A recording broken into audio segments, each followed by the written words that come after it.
पुरी निमापड़ा अंचल रे अभावनीय घटना दुई नाबालक पोखरी रे बुड़ी प्राण हराइछंती। निमापड़ा थाना आली पिंगल गाँव रे घटना घटी। मृत दुई नाबालक हेले 7 वर्षर शक्ति साहू और 10 वर्षर साईराम बारिक। सूचना अनुसार कार्तिक पूर्णिमा अवसर में गाँव में भजन कीर्तन समारोह चली पिला माने खेलकूद करुथिले। तेबे निकट में पोखरी रे डंगा भासुवा देखी ताको आनिबा पई शक्ति और साईराम पानी भितरे पशि जाइथिले। परे सेमाने पोखरी रे बुड़ी जाइथिले। स्थानीय लोक माने तुरंत उद्धार करी मेडिकल को नैथिले। हेले शक्ति साहू और साईराम बारिकंकु डाक्तर मृत घोषणा करथिले। ए घटना निमापड़ा अंचल रे शोकर छाया खेली जाइछि।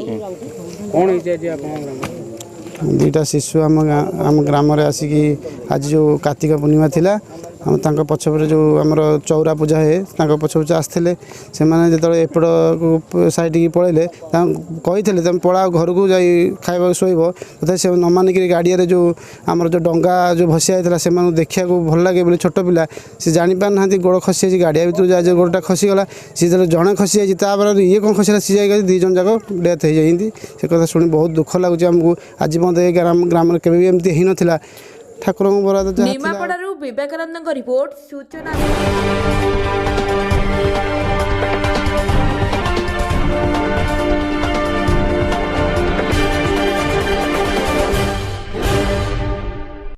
सूचना मीडिया खबर माध्यम।